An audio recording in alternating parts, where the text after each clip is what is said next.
तरफ सिंह, नीचे तरफ इंसान। वर्षों तक तपस्या करके जब देखा था, किया था, तो उसको याद आ गया तो न नर है न पशु है। तब हिरण्यकश्यप को अपनी मौत याद आने लगी। जितनी उसके शक्ति थी गदा लेकर के उनसे लड़ाई करने लगा और भगवान लड़ते गए जानबूझ करके, क्योंकि ब्रह्मा के वरदान की भी रक्षा करनी थी कि अभी समय आने दीजिए, उसके बाद ही इसको मारेंगे। जैसा हो समय आया, गोधुली बेला, न दिन है न रात है, न घर के अंदर न बाहर, और न 12 महीने में से एक है, वो अधिक मास था, मलमास जिसको बोलते हैं। उसको गोदी में लिए, ना आकाश है न पाताल है, और गोदी में लेकर के बैठ गए। और उसके बाद अपने नरसिंह भगवान पूरे कांप रहे हैं गुस्से से, अपने नख से उसके पेट को फाड़ डाला और उसके खून को उठा करके पीने लगे। बोलिए नरसिंह भगवान की जय। दहाड़ते हुए उसको पकड़े, पूरी धरती कांपने लगी, पहाड़ टूट गए, सागर उफान मारने लगा। अब लोग घबरा गए कि इनको कंट्रोल कौन करेगा। देवता भी घबराने लगे। तो लक्ष्मी जी को बोले कि भाई कितना भी पति भयानक रूप बना ले, पत्नी के सामने तो ठंडा ही हो जाएगा, तो आप ही चलिए लक्ष्मी जी, आप ही उनको शांत कर सकती हैं, बाकी कोई नहीं। ध्यान दीजिएगा, एक पत्नी को पति से बराबर अच्छा कोई नहीं जानता और एक पति को पत्नी से अच्छा कोई नहीं जानता। लेकिन ताज्जुब की बात यह है कि जब दोनों में थोड़ा सा कुछ तनाव होगा तो वो बोलेंगे कि आज तक तुम हमको समझे नहीं, और वो बोलेंगे आज तक तुम हमको समझे नहीं, जबकि जितना वो समझते हैं उतना संसार में कोई समझता नहीं। ये रहस्य है। तो वो लोग लक्ष्मी जी को बोले कि देवी जी आप ही चलिए, आप ही उनको संभाल सकते हैं। लक्ष्मी जी मुस्कुराई कि अच्छा ऐसा रूप बनाए हुए हैं, हमारे आगे देखना कैसे वो चुपचाप खड़े हो जाएंगे। जब लक्ष्मी जी आई और उनका रूप देखी, भाग चली वो। लक्ष्मी जी भी भाग चली कि हमारे पति हैं। बोले हाँ। आप उन्होंने जब दहाड़ गर्जना किया नरसिंह रूप में, लक्ष्मी जी भी धर धर धर कांपने लगी, भाग। लोगों ने सोचा अब क्या किया जाए। एक रास्ता सूझा, प्रहलाद ओम नमो भगवते वासुदेवाय करते खड़ा है, इसी को सामने ले जाओगे तो गुस्सा ठंडा होगा। प्रहलाद को सामने किए तो भगवान उसको छाती से लगा लिए, गुस्सा ठंडा हुआ। प्रहलाद से माफी मांग रहे हैं कि बेटा हम आने में बहुत विलंब कर दिए, तुमको बहुत कष्ट हुआ है, लेकिन ब्रह्मा जी ने ऐसा वरदान दिया था कि मैं उस समय की प्रतीक्षा कर रहा था, इसलिए आने में विलंब हो गया, मुझे माफ कर देना। प्रहलाद जी कहते हैं कि वरदान मांगो। बोले प्रहलाद जी अब हमको क्या चाहिए, आपकी भक्ति सदैव बनी रहे, हमको कुछ भी नहीं चाहिए। बोल रहे कुछ तो कुछ मांग ही लो। तो प्रहलाद जी कहते हैं कि हे प्रभु जैसे भी हो मेरे पिता हैं, उनको किसी प्रकार से मुक्त कर दीजिए, उनकी गलतियों को माफ कर दीजिए। उसने अपने पिता को भगवान का धाम प्रदान कराया। बोलिए भक्त प्रहलाद की जय। उसके बाद युधिष्ठिर नारद का संवाद आता है जिसमें धर्मों की बात की गई है कि वर्णाश्रम धर्म का है, सामान्य धर्म क्या है। तो एक लाइन में सुनिएगा, सामान्य धर्म वो है जो हम आप अपनी समय समझ सामर्थ्य और सामग्री, जो हमें आपको प्राप्त समझ है, समय है, सामर्थ्य है, सामग्री है, उसके अनुरूप जो हम कार्य करते हैं वो सामान्य धर्म है। और जो विशिष्ट धर्म है वो भगवान की शक्ति से ही ऐसे लोग विशिष्ट बनाए जाते हैं। कोई सामान्य व्यक्ति विशिष्ट धर्म नहीं कर सकता, विशिष्ट वाले भगवान विशिष्ट पैदा ही करता है, वही वो कार्य कर सकते हैं। स्त्रियों के लिए धर्म बताया गया कि आपका जो पति का घर है, पति परमेश्वर ही, पति ही परमेश्वर है। इसका मतलब पति ही नहीं, उनके ऊपर जो आश्रित हैं, उनके माता पिता हैं, भाई भतीजे हैं, जो भी हैं, ये सारे को मिला करके पति का कुटुंब बोला जाता है। क्योंकि आप शक्ति हैं, वो शक्तिमान हैं, आपसे ही ये जगत चल रहा है। आप जगत का धारण भी हैं, आप जगत का कारण भी हैं, और आप जगत का कारण भी हैं। आपसे बड़ा इस जगत में कोई नहीं है। धर्म भी आप ही हैं, और आपके लिए न पुण्य है न पाप है, आप सर्वश्रेष्ठ हैं। तो आप अपने शक्तिमान को आगे बढ़ाइए, यही आपका सबसे बड़ा धर्म है। तो वानप्रस्थाश्रम, संन्यासाश्रम, इनका वर्णन किया गया है। उसके बाद अष्टम स्कंध में मनवंतर की कथा बताते हैं। एक एक मनु के अलग अलग शासन होते हैं।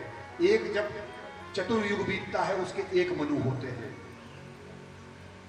सतयुग, कलयुग, द्वापर, त्रेता मिला करके वो मनवंतर जब चलते हैं तो एक मनवंतर बन जाता है। राजा परीक्षित सुखदेव जी से पूछते हैं, गुरुदेव मैंने स्वयंभू मनु के वंश का विस्तार पूर्वक वर्णन सुना, अन्य मनुओं के बारे में भी बताइए। तो बताते हैं परीक्षित सुखदेव महाराज कि दूसरे जो मनु हुए अग्नि के पुत्र थे स्वरोचित मनु, तीसरे हुए प्रियव्रत के पुत्र उत्तम नाम के मनु, और चौथे हुए तामस मनु। इसी मनवंतर में गज और ग्राह की कथा आती है जिसमें भगवान ने हरि का अवतार लिया था।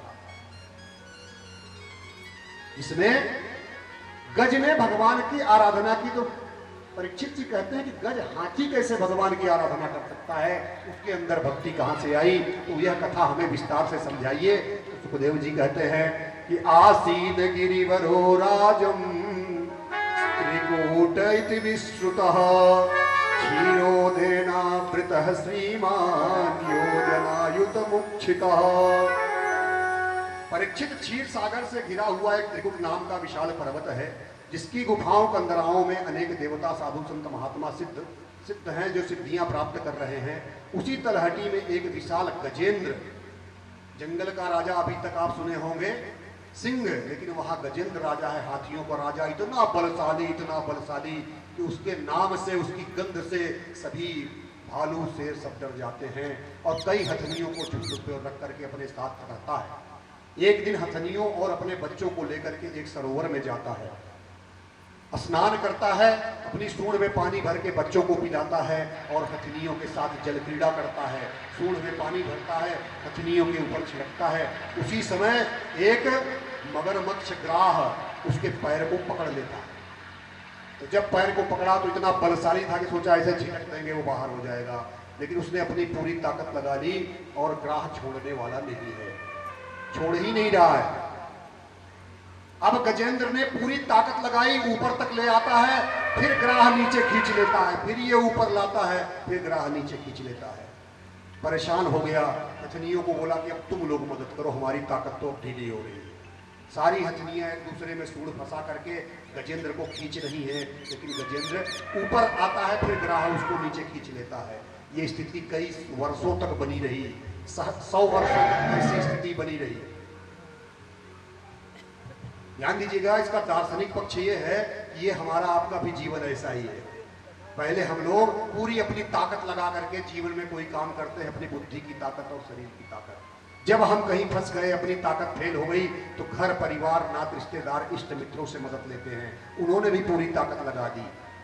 अब जब कुछ नहीं बचा, गजेंद्र के पास कुछ भी नहीं बचा, हथनियां भी परेशान कि देखो ऐसा है गजेंद्र जी, या तो तुम निकलो या हमको छोड़ो, या तो निकलो या तो हमको छोड़ो, तुम्हारे चक्कर में हम लोग फंसे हुए हैं। तो न तुम निकल रहे हो और नहीं निकल रहे, तो हमको तो जाने दो, अकेले झेलो, सब लोगों को लेके क्यों मरे भाई। मनुष्य की भी यही दशा है। बुजुर्ग हो जाते हैं, अपनी ताकत से लड़े, अपनी बुद्धि से दवा खाए, घर परिवार वाले डॉक्टर के पास ले गए, अंतिम समय डॉक्टर भी बोलता है कि हो गया आप घर ले जाइए, राम नाम करिए, इतने दिन निकल जाएं। घर पे ले आए, अब घर वाले सोच रहे हैं कि यार अभी जाएं तो हम अगला अपना काम करें, अब वो जा भी नहीं रहे हैं, पड़े हुए हैं चारपाई में, दिन भर दवा दीजिए करते रहिए, साल 2 साल 3 साल नहीं जा रहे हैं। तो घर वालों को लगता है कि ये जाएं तो हम अपना काम करें, शादी ब्याह की डेट बनाएं बिटिया की।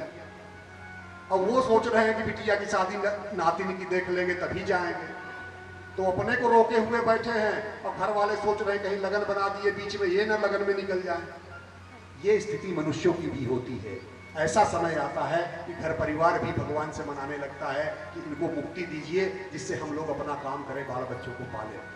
वही स्थिति गजेंद्र की हो गई, वही स्थिति गजेंद्र की हो गई। अब जब गजेंद्र को कोई नहीं दिखा, कुछ भी नहीं समझ में आया, हथनियां भी छोड़ करके चली गई, अपनी भी ताकत लगा लिया, बाल बच्चों की भी लगा लिया, तब क्या करता है कि ओम नमो भगवते तस्मै यत एतत् चित्तात्मकम् पुरुषाय बीजाय परेशाय धीमहि।